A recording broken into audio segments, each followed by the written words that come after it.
Assalamualaikum warahmatullahi wabarakatuh. Ila khandiritin bil Mustafa Rasulillah sallallahu alaihi wa sallam minal anbiya al mursalin wal awliya asyhadu wa syalihin wal malaikatul muqarrabin khususun musannif hadal kitab Syekh Abdullah Al-Arif wa khususun ya santri wa masyayikhi wa khususun lahumul fatihah. A'udzu billahi minasy syaithanir rajim. Bismillahirrahmanirrahim. Alhamdulillahirabbil alamin arrahmanir rahim maliki yaumiddin. Iyyaka na'budu wa iyyaka nasta'in ihdinas siratal ladzina an'amta 'alaihim ghairil maghdubi 'alaihim waladdallin. Bismillahirrahmanirrahim. Alhamdulillahilladzi 'allamani bi ulumil ulama'il muwahhidin wal muhaqqiqin wa arsyadani ila thoriqil mustaqim. Wassalatu wassalamu ala sayyidil wujud wal arwah nabiyina Muhammadin sallallahu alaihi wasallam alladzi jaa bisyari'ah wa tariqah wal haqiqah wal ma'rifah wa ala alihi wa sahbihi ajmain amma ba'du. Subhanaka la ilma lana illa ma 'allamtana innaka antal alimul hakim. La haula wa la quwwata illa billahil aliyyil azim. Alhamdulillah, malam ini kita bisa melanjutkan pengajian naskah Girijaya, yaitu milik Kiai Santri. Pembahasan malam ini yaitu kitab yang kedua dalam manuskrip ini yang bernama kitab Bahrul Lahut. Bahr itu laut, ya, lahut itu ketuhanan. Jadi maknanya lautan ketuhanan.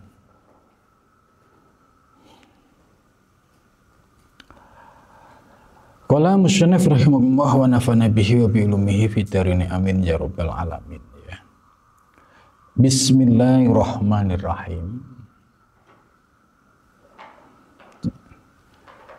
Ya, hampir dipastikan semua para masyayikh, para mu'alif itu selalu memulai dalam pembahasan kitabnya diawali dengan Bismillahirrahmanirrahim.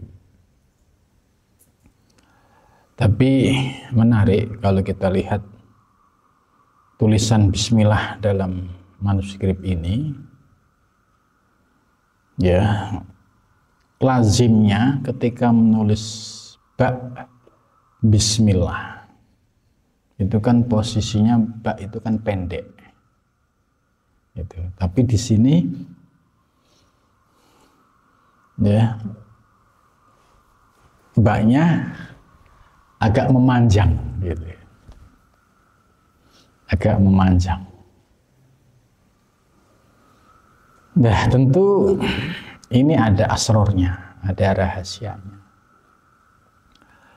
Jadi bagi yang tidak memiliki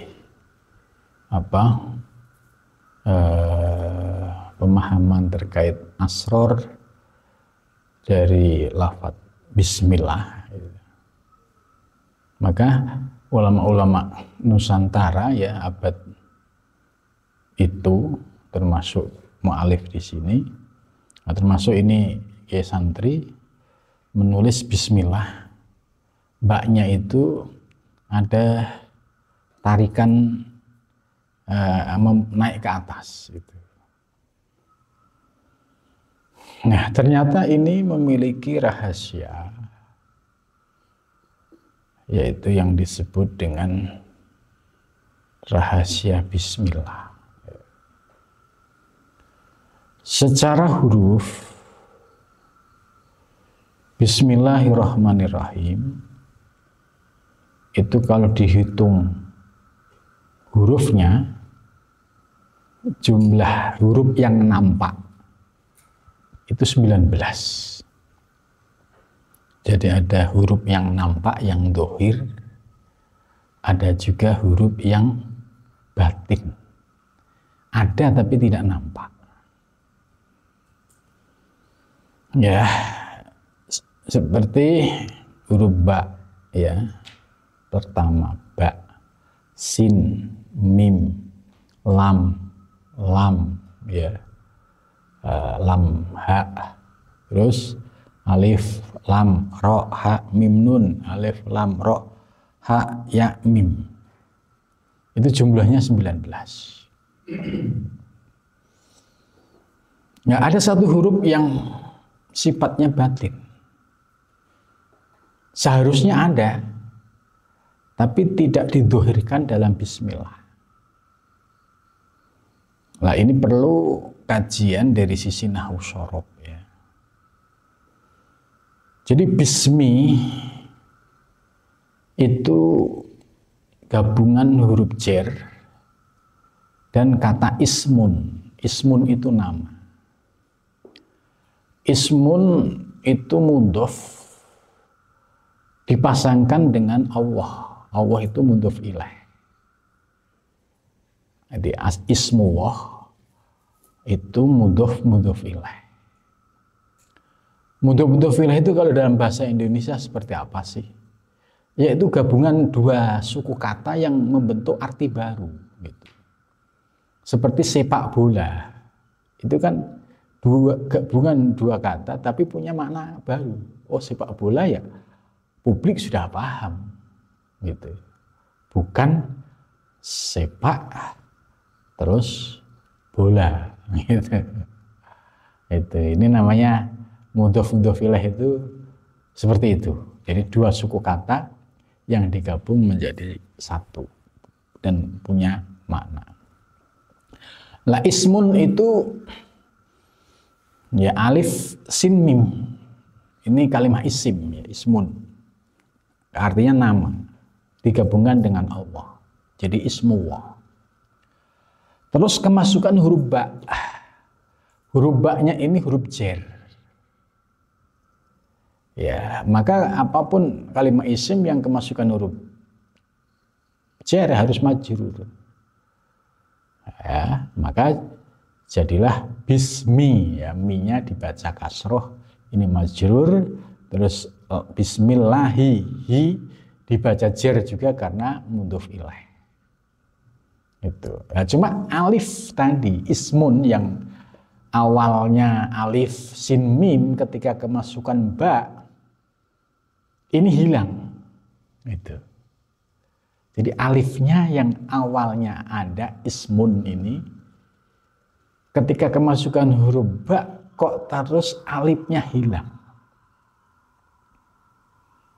Nah, ternyata kalau dikaji dari sisi rahasia ketuhanan, alif ini ya simbol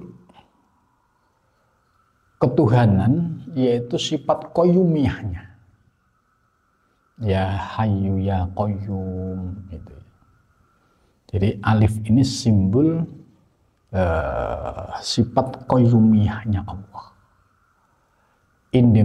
independensinya, ya, yang tidak bergantung kepada apapun dan siapapun. Itu. Jadi alif ini menjadi simbol ketuhanan yang bisa dimaknai sebagai isyarat bahwa alif, ya, itu ada tapi tidak nampak. Itu. Begitu juga Tuhan semesta alam, Allah, zat wajibul wujud.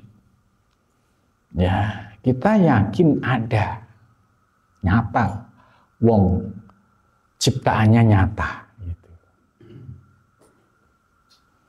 Tapi menariknya kalau dibandingkan dengan ayat lain, sama-sama kata ismun digabungkan dengan kalimat lain, dikasih ba. Alifnya tetap ada. Seperti iqra bismi rabbika.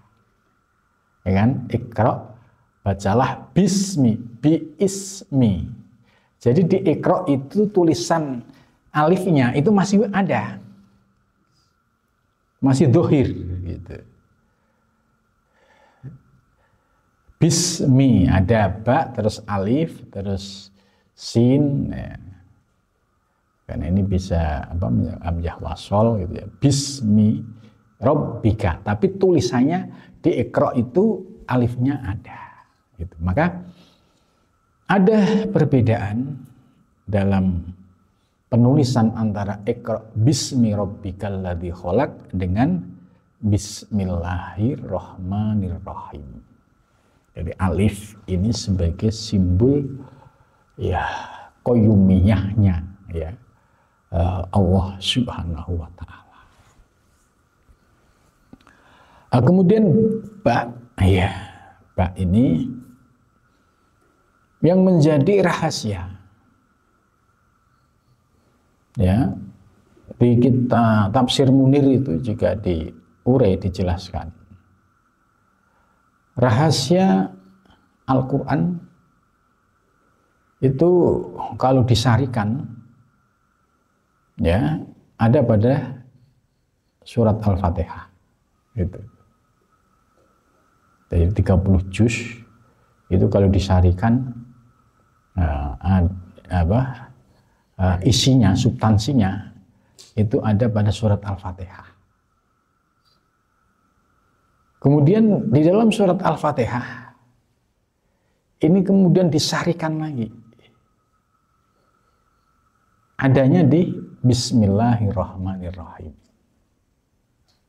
Itu. Terus Bismillahirrahmanirrahim disarikan lagi, itu diperes lagi, adanya di titik ba. Lah titik ba ini ya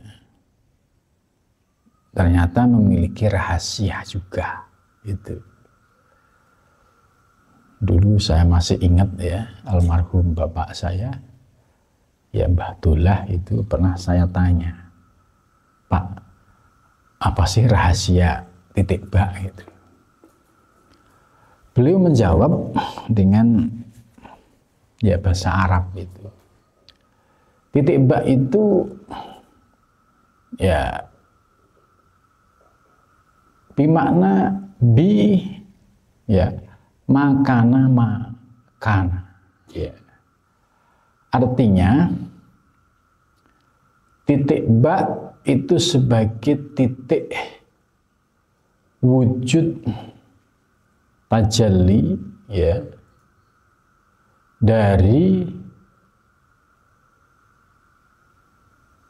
ciptaan Allah yang nantinya disebut sebagai alam syahadah. Alam syahadah itu terdiri dari alam arwah, alam misal, alam alsam, alam insam. Itu. Nah, itu yang wujud kudus. Ya.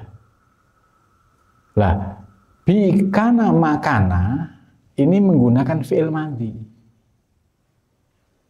Sedangkan bi yakunu ma yakunu ini menggunakan mudhari'. Jadi tiba itu kalau ke kanan, ke sebelumnya itu menggunakan fi'il madhi ya bi kana makana, itu artinya bahwa segala yang akan terjadi di alam semesta nanti dalam alam syahadah ya, mulai dari alam arwah, alam misal, alam atsam sampai wujud alam semesta ini, itu kalau menggunakan teori bikana makana itu artinya sudah selesai, desainnya ditetapkan oleh Allah. Maka menggunakan fi'il madhi.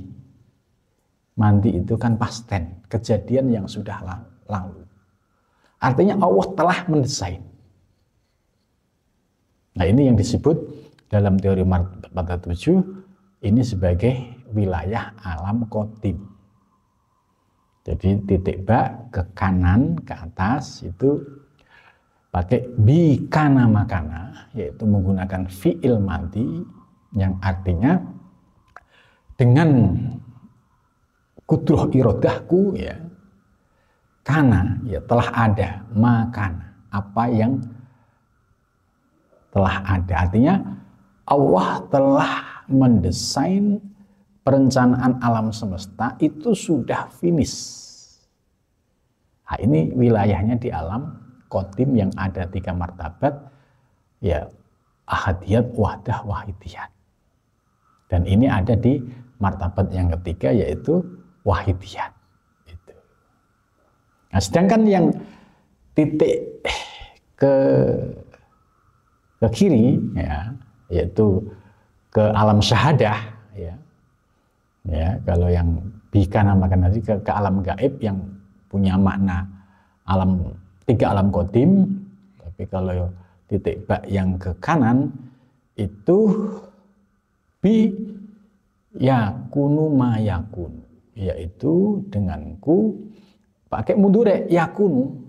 Yakunu itu fi'il mudhari, menunjukkan waktu sedang terjadi dan akan terjadi. Ya, continuous, ya, dan future tense kalau bahasa Inggrisnya. Jadi peristiwa yang akan terjadi, yang sedang terjadi dan yang akan terjadi itu sudah ada dalam ketetapan Allah yang azali tadi. Jadi apa yang terjadi di alam syahadah ini ya hanya istilahnya kalau biskop itu tinggal muter film saja. Gitu. Jadi kehidupan itu sudah so much gone, itu bahasa Inggrisnya itu. Kehidupan ini sudah so much gone. Terus pertunjukan ini akan berjalan sesuai dengan rencana sutradara. Itu sesuai dengan rencana sang dalang. Ya, mau jadi apa itu ya semua sudah ada, tinggal jalan. Itu. Jadi ketika paham teori ini, ya kita bisa mendapatkan satu pencerahan ilmu bahwa kehidupan yang kudus yang baru ini ya sudah by design oleh Allah di alam qadim, dan kehidupan yang kudus ini tidak akan melenceng, tidak akan lepas dari apa yang telah ditetapkan di alam qadim. Itu makna ya titik bak. Itu saya masih ingat ya dari bapak saya ya Mbah Dullah itu, saya kaget tuh diurai seperti itu. Nah, kemudian kenapa Mbak dalam tulisan ini kok naik ke atas? Ya, kan biasanya lazimnya orang menulis sesuai teori Hot ya, Mbak itu ya lengkungannya pendek karena dia hanya sebagai wadah untuk titik yang di bawah. Tapi ini naik ke atas. Nah, ini yang disebut sebagai simbol yang tersembunyi dari alam qadim yang dibagi menjadi 3, yaitu paling atas ahadiyat, di bawahnya wahdah, di bawahnya wahidiyat.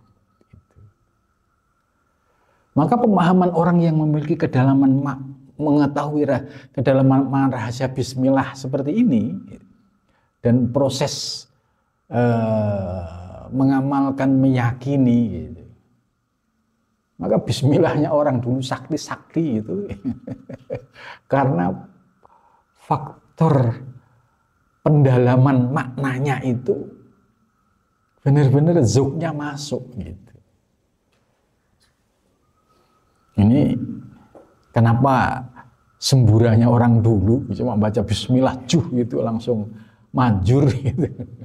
Sementara sekarang itu nggak manjur-manjur ya karena orang sekarang baca bismillah hatinya ghaflah, tidak terkoneksi dengan rahasia bismillah. Itu. Makanya wajar kalau ibarat HP nggak ada sinyal gitu.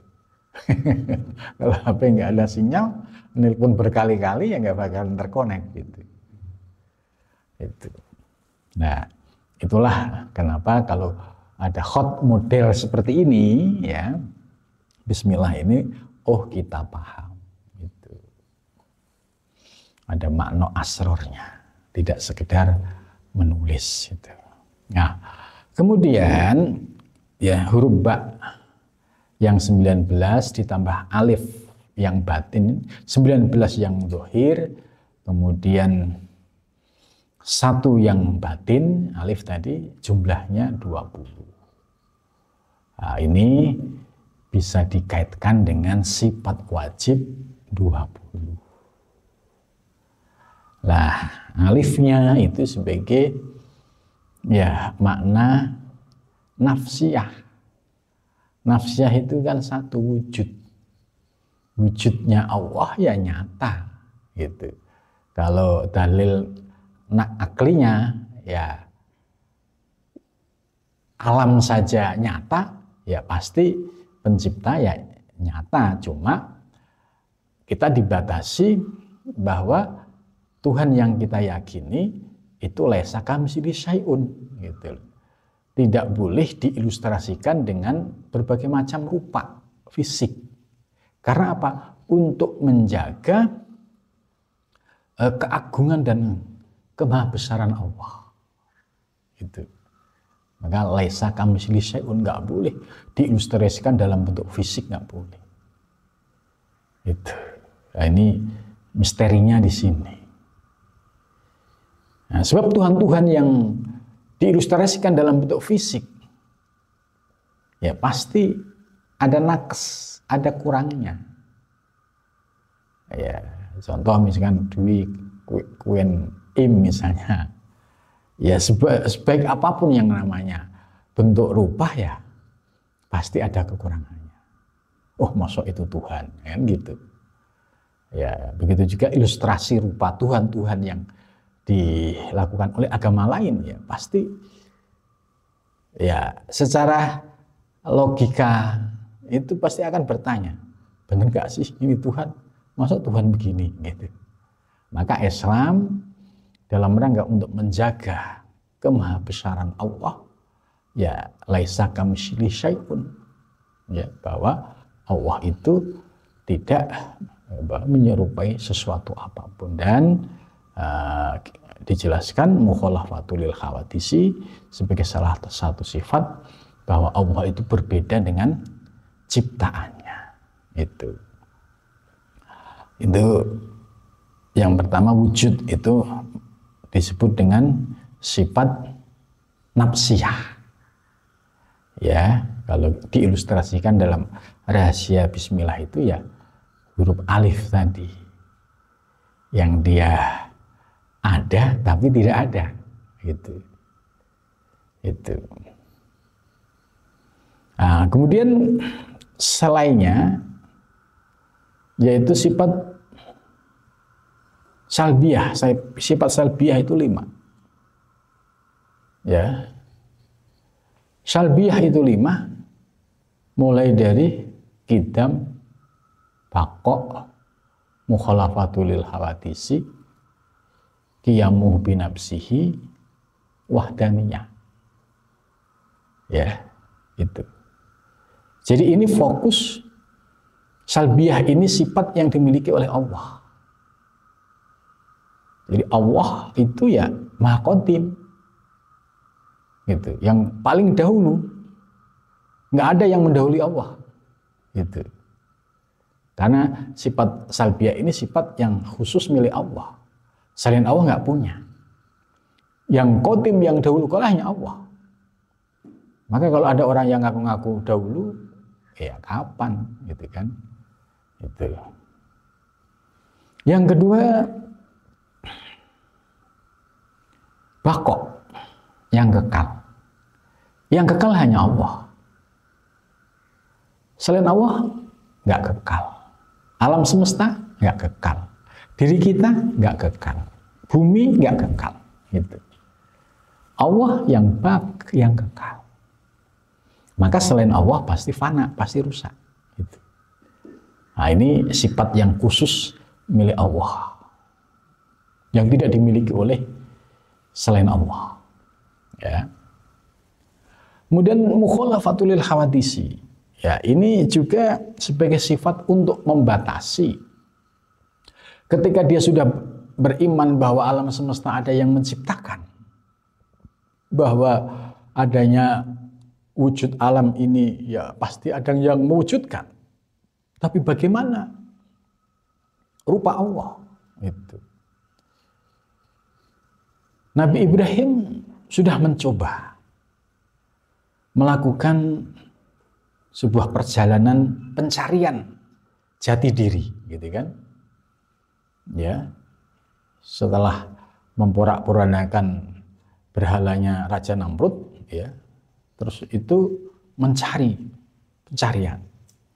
Kemudian mengilustrasikan Tuhan yang dia pahami dalam bentuk fisik, berupa bintang, ternyata bukan, bulan, ternyata bukan, matahari, ternyata bukan. Gitu.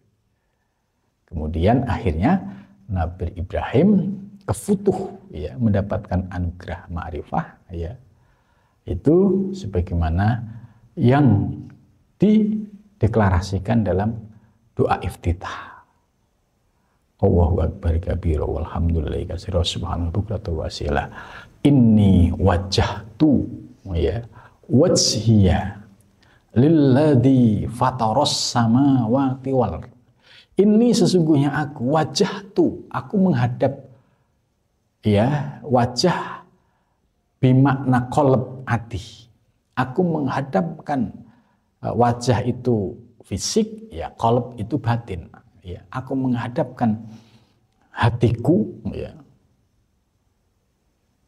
Ini wajhatu wajhiya lilladzi fataras samawati wal ard, yaitu kepada zat yang telah menciptakan langit dan bumi. Gitu.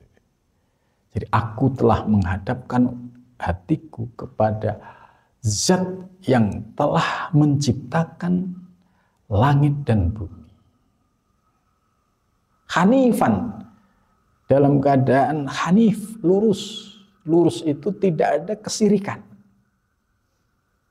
Artinya tidak terjebak pada syirik khafi maupun jali. Musliman, sebagai orang yang muslim yang pasrah diri, gitu. Ini ciri-ciri ajaran ketauhidan, ya. Jadi ini wajhatu wajhiyah, jelas Nabi Ibrahim tidak mengilustrasikan Tuhan dalam bentuk fisik, tapi memberikan sebuah kalimat yang al-fataras samawati wal ard, yang telah menciptakan langit dan bumi. Gitu. Hanifan, dalam posisi hanif, lurus, ya, ilahi anta maksudi, ya, waridu kamadlubi. Musliman, dalam keadaan pasrah, berserah diri. Wa ma ana minal musyrikin.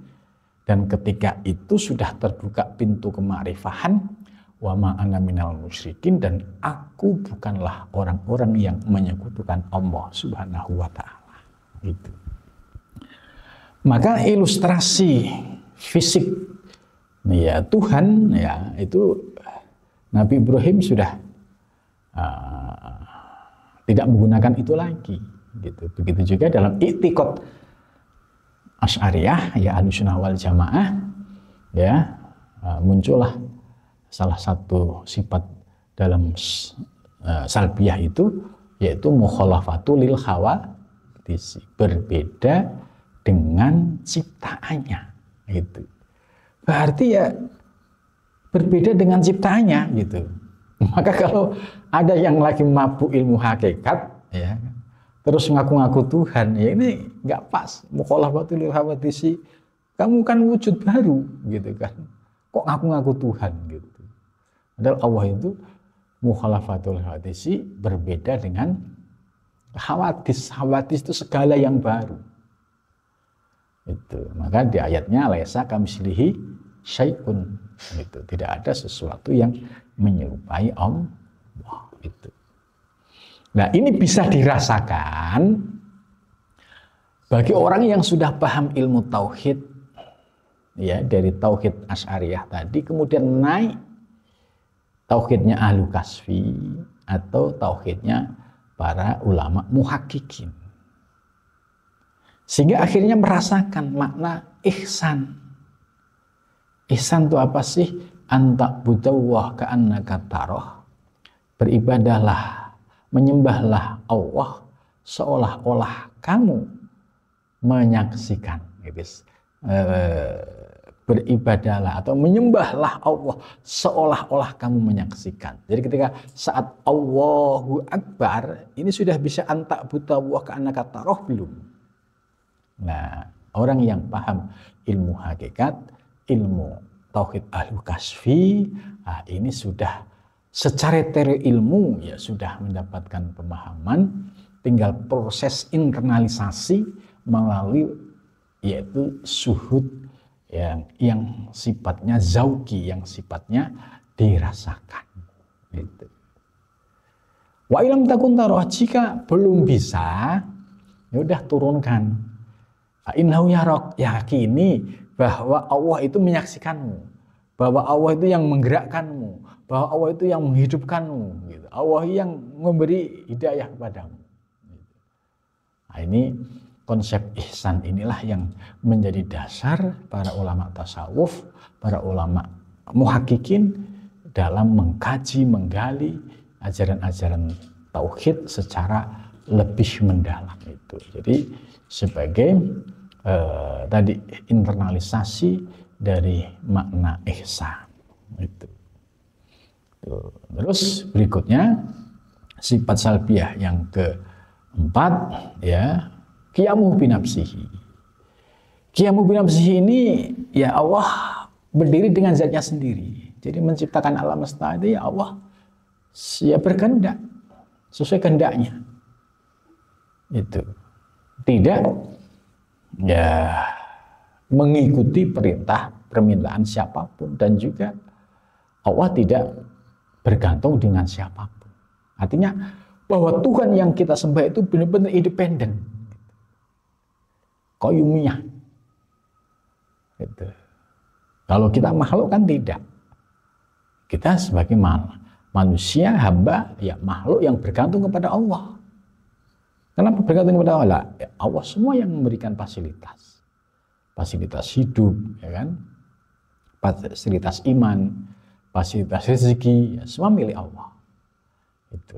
Maka kalau kita sudah paham, qiyamuhu binafsihi, ya berarti Allah itu zat yang mandiri, yang tidak bergantung dengan siapapun. Apakah seandainya ada hamba yang tidak menyembah Allah, Allah kemudian turun derajatnya? Tidak, gitu kan? Hamba mau menyembah mau tidak, ya Allah tetap dalam kemahabesarannya. Gitu. Hanya saja kalau kamu menyembah Allah, berarti kamu bertauhid, tauhidmu lurus, ya berarti tanda-tanda kamu nanti ya aman dari siksa neraka. Gitu. Tapi kalau kamu tidak beriman, tidak bertauhid, gitu, ya nggak apa-apa, nggak beribadah, ya nggak apa-apa. Allah tidak akan turun derajatnya. Tapi Allah sudah menyiapkan sarana untuk Anda, yaitu disiapkan sarana neraka. Gitu. Maka kalau kita melihat sifat qayyumiyahnya Allah ini, ya kita merasa kecil, tidak punya daya dan upaya apa-apa. Gitu. Jadi artinya hidup kita semua tergantung Allah, rezeki semua Allah yang atur. Makanya kalau kehidupan kita semua sudah tergantung Allah, terus dikasih beban syariat, suruh sholat 5 waktu kok berat, ini kan kebangetan gitu. Nah, terus berikutnya ya qiyamuhu binafsihi wahdaniyah. Wahdaniyah itu ya Allah esa. Esa itu ya tidak ada duanya. Itu. Jadi kalau di agama lain ya ada Tuhan dua, ya di Islam tidak, ya Allah ya esa. Qul huwallahu ahad, Allah itu esa, Itu. Ya, artinya kita harus yakin bahwa yang esa hanya Allah. Itu. Nah, ini sifat salbiyah. Ini masih terkait dengan sifat yang 20 tadi. Kemudian yang berikutnya, dan sifat salbiyah ini fokusnya di lafadz Allah. Allah itu kan nama dari zat wajibul wujud. Nama zat wajibul wujud. Ini nama khusus yang dimiliki oleh Allah. Jadi kalau kita menyebut Allah, sudah paham maknanya, paham maksudnya, ya kita sudah bertauhid itu. Karena Allah itu nama bagi zat yang wajibul wujud. Nah, maka dikasih sifat kekhususan yang salbiyah tadi. Sebab selain salbiyah, selain Allah nggak ada. Hamba nggak punya sifat salbiyah itu. Ya. Kemudian selanjutnya, ya, bahwa Allah ini memiliki sifat ma'ani. Ya, sifat ma'ani itu sifat yang dimiliki oleh Allah. Ma'ani itu sifatnya masih abstrak. Itu. Ya. Seperti kudroh. Ya. Kudroh itu kuasa. Ini sifat yang melekat pada Allah. Itu. Kalau dicari ayatnya ada, gitu. Kudroh. Ya inna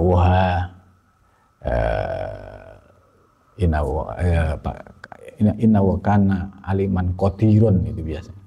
Qadirun itu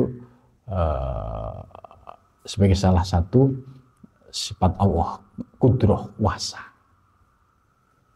Kemudian kudroh yang kedua irodah, kehendak.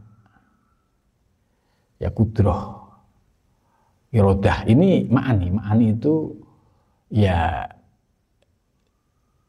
sifat yang ada pada Allah, kemudian kita mengimani. Nah, nanti setelah ada perwujudannya dari sifat, oh iya, itu berarti wujud dari sifat ma'ani, namanya ma'nawiyah itu. Contoh, Allah itu punya sifat kudroh, kuasa. Buktinya apa? Ya adanya alam semesta seisinya. Adanya matahari, bulan, bintang, bumi, dan planet-planet.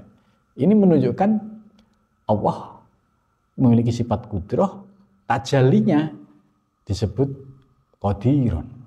Itu. Nah, kemudian irodah juga sama. Allah punya kehendak.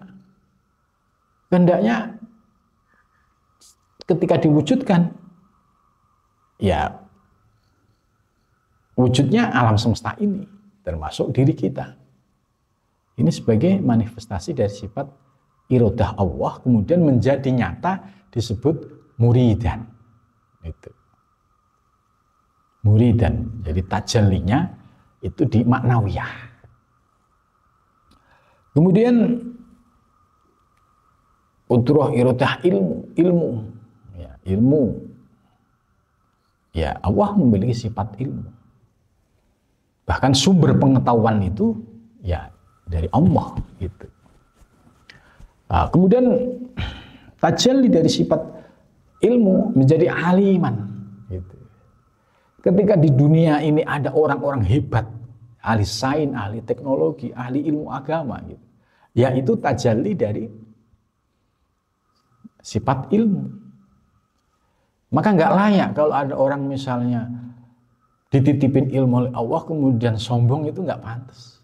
Gitu. Maka iktikadnya orang yang paham ilmu tauhid itu qalu subhanaka la ilma lana. Kami Maha suci Engkau ya Allah, la ilma lana, tidak ada ilmu bagi kami gitu. Ilma alam tanah, kecuali yang Engkau beri pengetahuan kepada. Itu pun sedikit. Gitu. Jadi kalau ada orang hebat ya dalam sains, teknologi dan ilmu agama itu ya tajalli dari sifat ilmu namanya aliman. Gitu. Terus berikutnya hayyan, hayat, hidup. Ya, tajallinya hayyan. Kehidupan alam semesta ini menjadi hidup ya karena ada sifat Allah hayat tadi.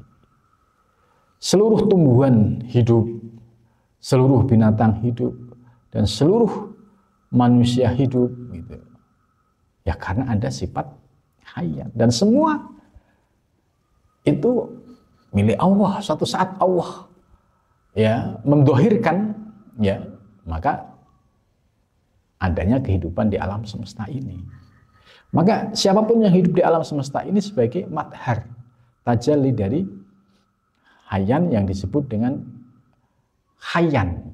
Sifat hayat tajallinya menjadi hayyan, yang hidup. Ya. Artinya otoritas orang hidup atau tidak ya di tangan Allah gitu.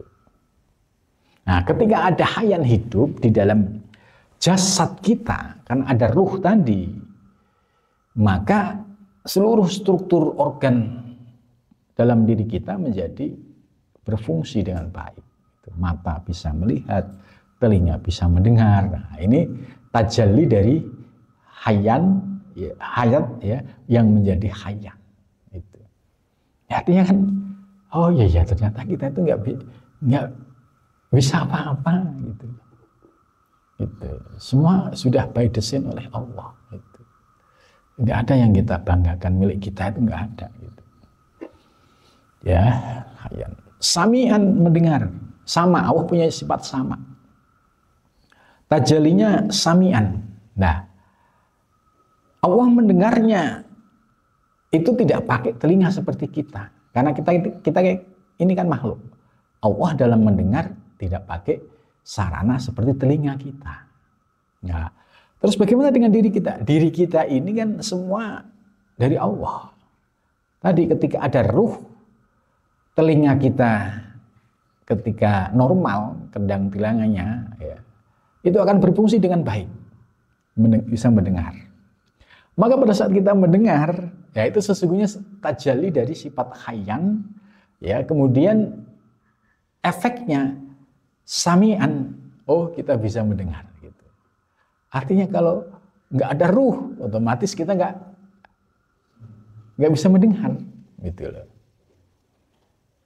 Tanpa ruh ya nggak berfungsi, gitu. Sama sami'an. Kemudian basor, basiron, basor melihat, sama penjelasannya.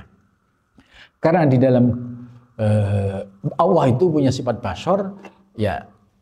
Tapi melihatnya Allah tidak menggunakan mata seperti hamba, gitu.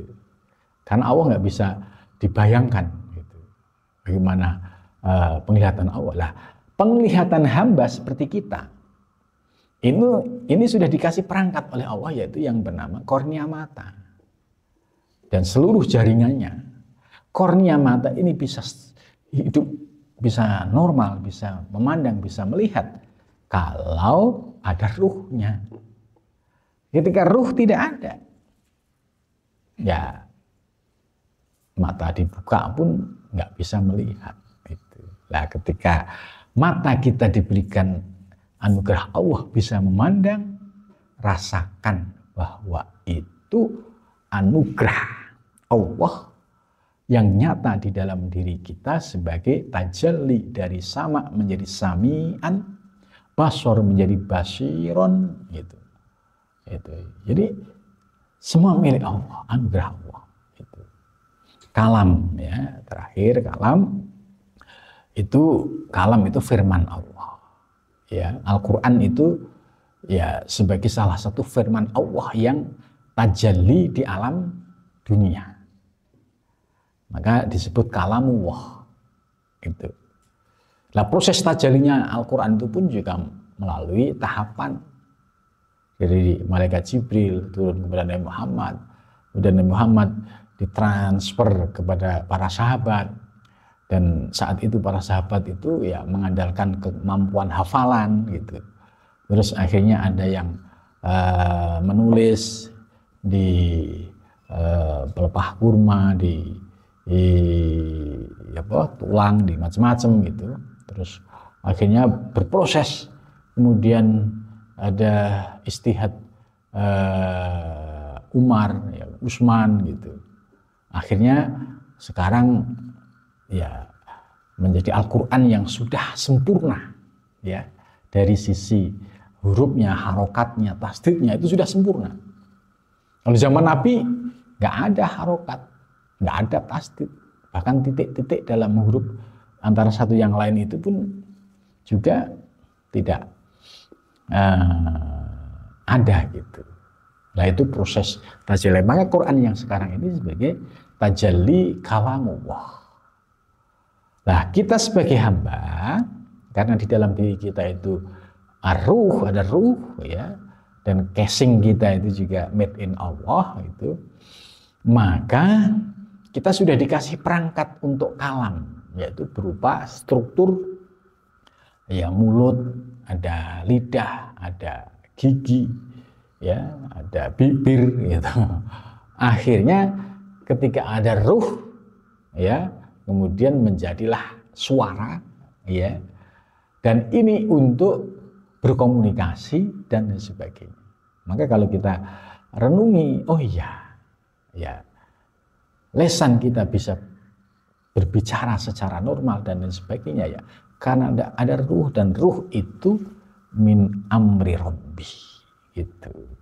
Nah, maka kita akhirnya bisa memahami bahwa alam semesta ini ya sebagai tajallinya, sebagai matharnya, termasuk oh diri kita ini sebagai makhluk yang baru gitu. Maka tidak layak kalau misalkan orang baru paham hakikat, kemudian memahami hakikat diri, terus ngaku-ngaku dirinya Allah gitu. Nggak pas, karena yang boleh kalau orang ngaku Allah itu kan harus memiliki sifat tadi 5 salbiyah. Kod kita punya nggak? Kan nggak. Kok mukhalafatul qiyam wahdaniyah. Ini artinya untuk memudahkan orang yang belajar ilmu tauhid, oh ini sifat-sifat ketuhanan. Oh ini sifat Tuhan ya, tapi tajalli pada hamba. Ini yaitu ma'ani tajalli pada makna wiyah itu. Akhirnya kalau dikaitkan ke dalam diri kita ya, bisa jadi Ar-Rahman ai bimakna ma'ani, Ar-Rahim bimakna maknawiyah itu ya. Kemudian ketika kita menyadari, oh iya ya, diri kita ini ya, kalau kita renungi gitu, prosesnya ya cukup panjang dan unik gitu. Maka kalau kita sudah paham Bismillahirrahmanirrahim, ternyata memiliki kedalaman makna, ya ini satu anugerah yang luar biasa, dan ini menjadi ilmu yang dipahami oleh ulama-ulama muhaqqiqin. Ya, Syekh Muhyiddin Ibn Arabi dalam Al-Futuhat itu bahas khusus yaitu tentang rahasia basmalah, rahasia titik ba itu. Kemudian di Nusantara ada Sunan Bonang yang saat itu punya murid namanya Sunan Kalijaga.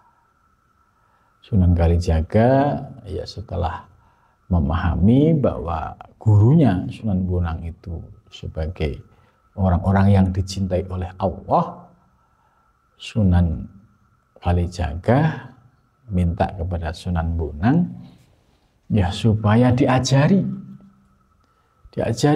ya, enggak ilmu banyak-banyak lah, cukup diajari titik ba saja. Jadi ini abad 14. Jadi abad 14 itu rahasia titik ba sudah ada di Nusantara.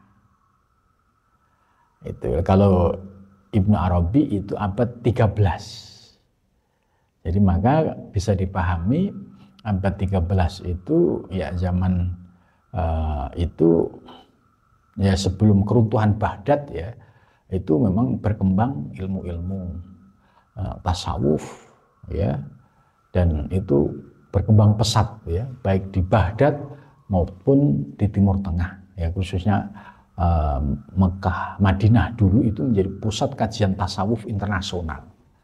Termasuk Al-Futuhat itu diajarkan ditulis di Masjidil Haram.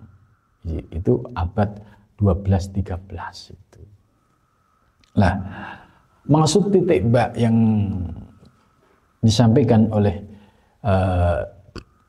Sunan Kalijaga kepada Sunan Bonang itu titik bak yang langsung praktis gitu. Yang langsung praktis. Kalau kita ini kan ya sesuai makomnya gitu kan, ya ngaji, ya kerja, ya ngurusin keluarga gitu. Kalau Sunan Kalijaga ini ya minta rahasia titik bak kepada Sunan Bonang ya dengan harapan langsung sifatnya praktis gitu. Istilahnya bagaimana supaya dapat ilmu yang bisa merasakan titik bak. Akhirnya dalam sejarahnya, karena Sunan Kalijaga sudah percaya penuh gitu, dengan gurunya, jadi sudah percaya penuh. Pokoknya disuruh gurunya apapun itu Sunan Kalijaga tidak akan pernah nolak. Nah ini kalau dalam pewayangan kan seperti cerita Bima ya. Disuruh apapun oleh gurunya itu ya pokoknya derek gitu. Derek dawuh gitu. Ya akhirnya Sunan Bonang menyuruh Sunan Kalijaga ya untuk nungguin tongkatnya gitu. Misalnya kan pasti kan Sunan Bonang kan sudah tahu ini Sunan Kalijaga ini serius ini. Apapun yang saya katakan itu pasti akan dilakoni gitu. Karena dia sudah punya husnudon dan ketaatan kepada gurunya ini sudah di atas rata-rata gitu. Ya akhirnya apa? Disuruh nungguin tongkat gitu. Karena ini dawuh guru gitu kan. Ya sudah samina wa ta'na gitu. Ini kalau kita pahami secara sosiokultural ya, secara kehidupan normal ini kan ya karena sudah ada kepasrahan dan trust yang tinggi dari Sunan Kalijaga tadi, disuruh nungguin tongkat ya sudah samina wa ta'na ya, apapun yang terjadi sudah siap, mati pun nggak apa-apa gitu kan, begitu.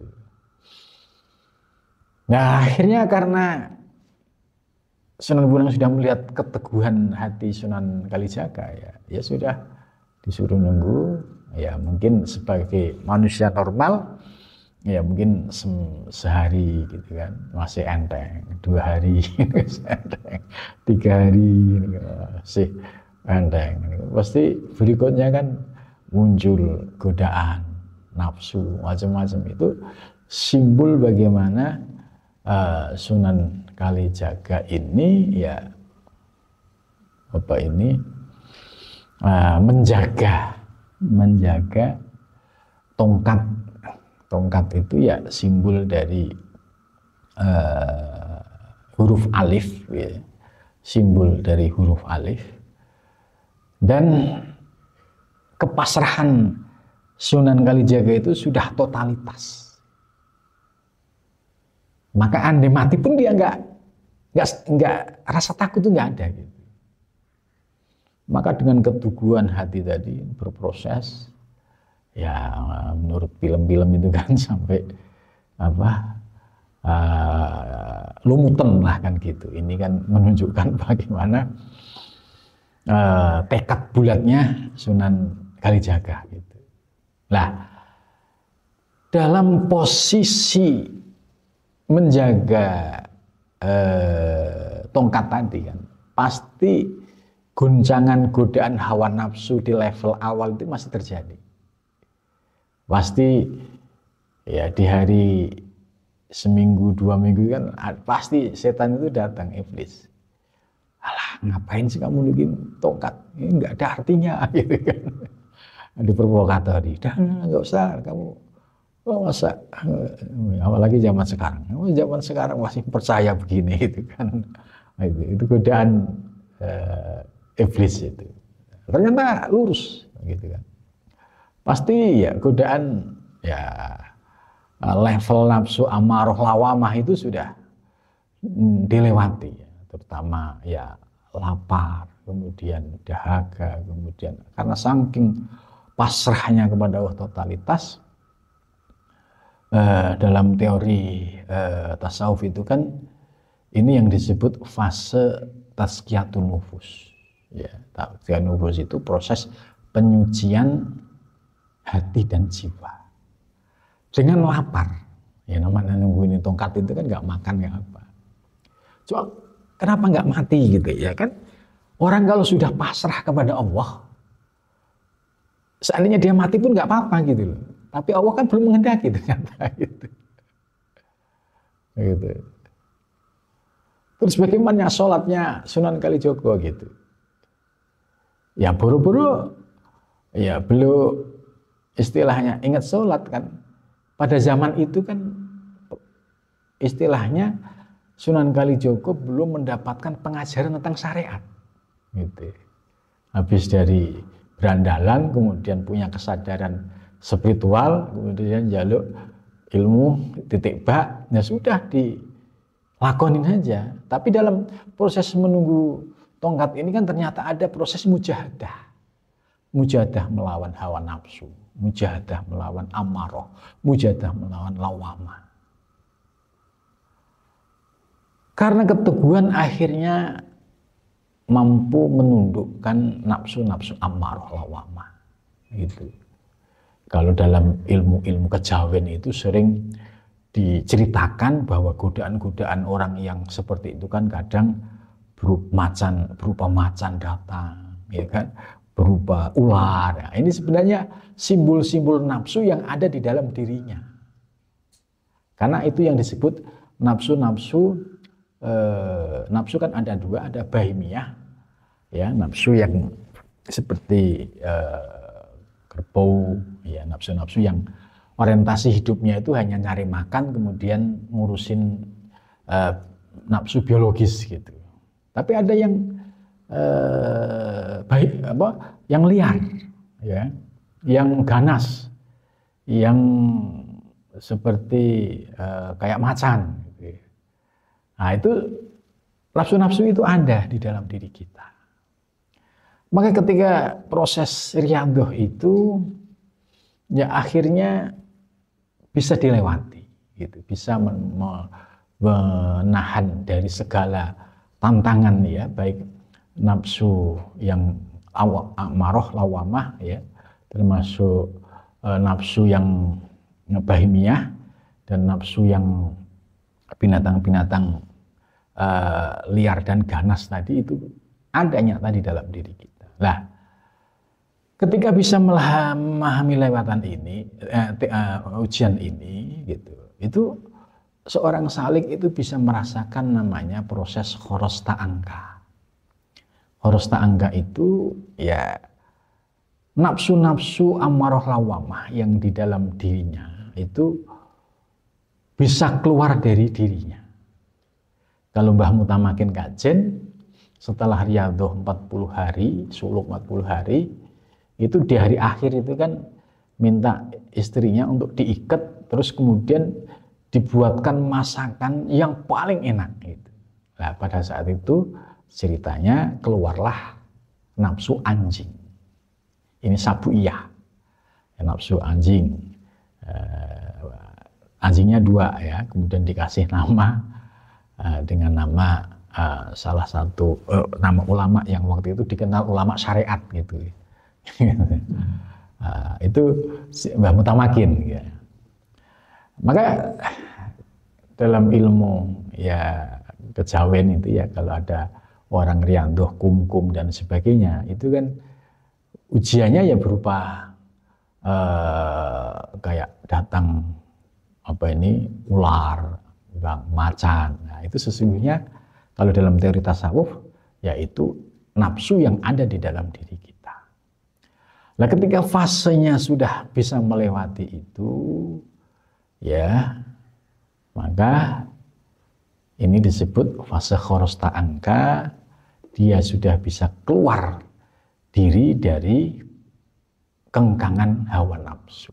Itu sudah wanahan nafsah anil hawa fa innal jannata hiya ma'wa.